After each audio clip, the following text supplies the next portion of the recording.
Sadantant maħna għad Josef K. Muscat li miegħu diġà ltqajna, tkellimna fuq il-neurodiversità, l-lum ħankomplu nitkellmu fuq hekk u l-rabta tagħha wkoll mal-famus remote working illi dal-aħħar smajna ħafna fuq li mhux bil-fors naturalment kien marbut mal-pandemija remote working kien ilu jeżisti ma forsi f'dan il-perjodu ħa iktar importanza u ħanippruvaw nifhmu ftit aħjar. Welcome. Once again. Oh, thank you. And let's just start by refreshing our memories a little bit about this neurodiversity. What does it consist of? Well, yes. Well, neurodiversity is about understanding that we all think differently, and that some of us have some unique neurodivergence, such as being autistic, dyslexic, ADHD, dyscalculia, or Tourette syndrome.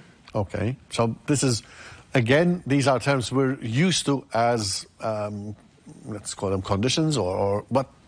Here, the viewpoint is a little bit different. It's a little bit different. There's a diversity in this, not necessarily a disadvantage or advantage, or both actually, but there's a difference, and that is where we're focusing on. And the most important thing is not to view it as a condition, is to view it as that we are all think and produce differently. Right, and that's a very interesting perspective. Now, we're going to talk about how remote working fits into this, or how it doesn't, maybe sometimes.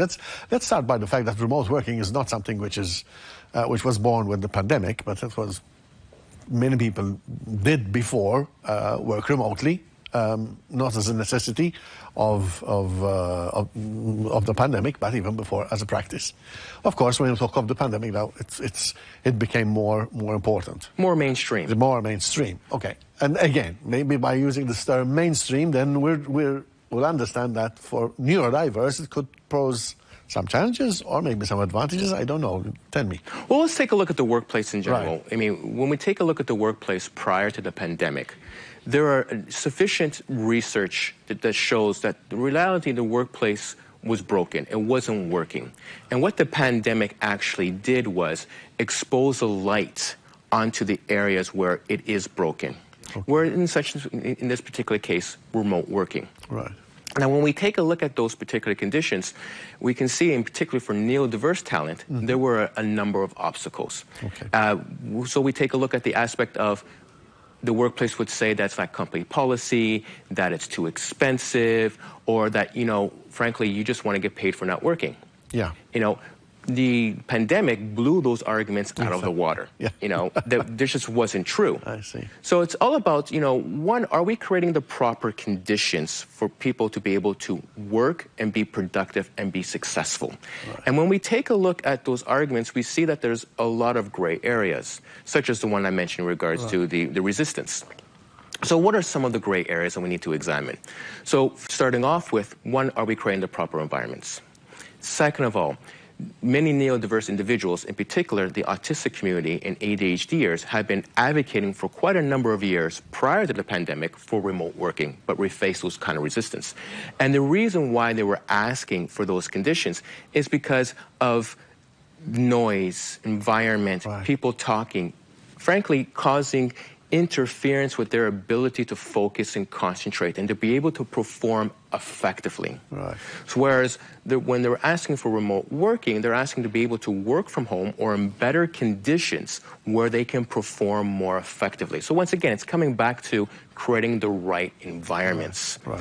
Now, with that said, though, to be asked for remote working, it required in regards to accommodations. And that in itself becomes a barrier because to get accommodations, you need to get a diagnosis.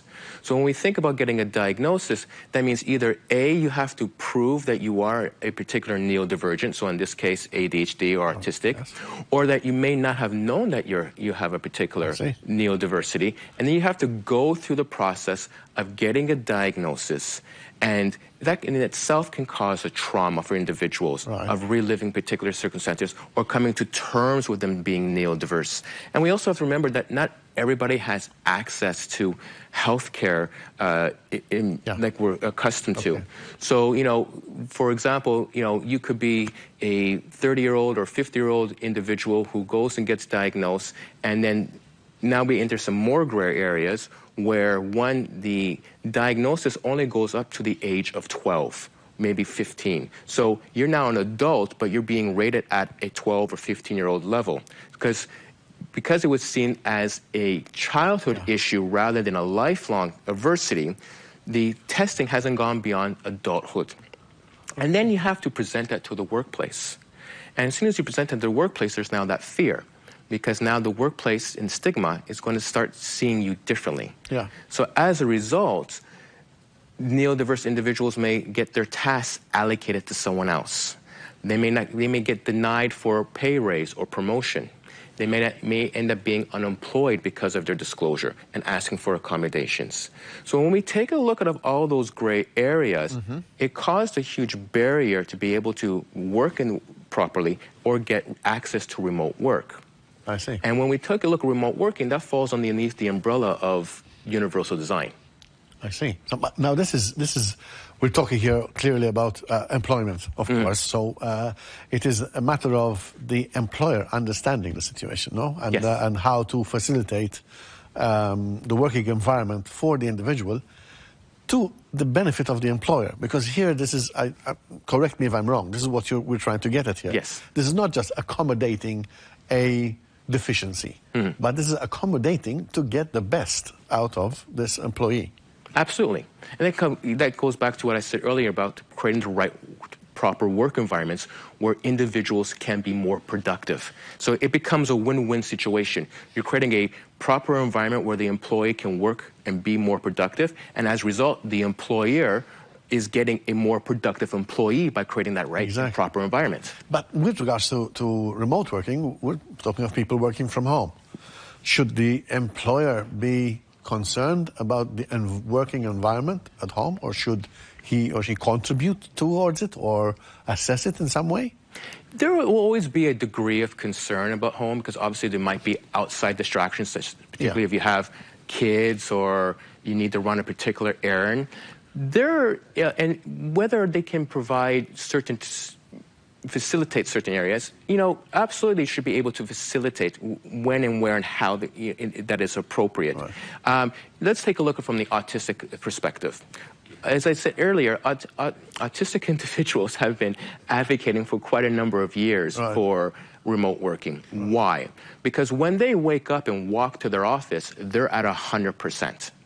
As soon as they have to deal with going outside, dealing with outside elements that may interfere with their ability to focus and concentrate, commute, and then when they enter the work, they're not at 100% now. They may be now at 50%. And when they enter the workplace, there's no opportunity for them to recharge. Okay. And as soon as they start working, they have to deal with people talking, colleagues, management, what have you, all interfering. And on top of that, they might be masking, because they don't want their employer to know that they're facing these particular issues. So now they're spending double the energy. So now we have to ask ourselves, do we want an employee who has working at a lower productive rate, where their energy is being more depleted, or do we want an employee working at 100%? Yeah, and that's the objective. That is. And do you find enough cooperation and understanding from the employer side? Yes, we do. Obviously there is a degree of education and awareness, and there's always going to be a degree of resistance. But overall, employers are starting to understand that, again, it's about creating the right environments where employees can excel and be more productive. It's a win-win situation. It's a win-win. And that is maybe the most important feature to understand from both sides. This is going to help the employee perform better, to the benefit, of course, of the employer himself or herself. Well, this is always becoming very interesting, and we'll probably be talking more in the future about this neurodiversity and maybe how it affects other parts of our, be it employment or even our own lives in general. Thank you very much, Joseph. It's been always an education.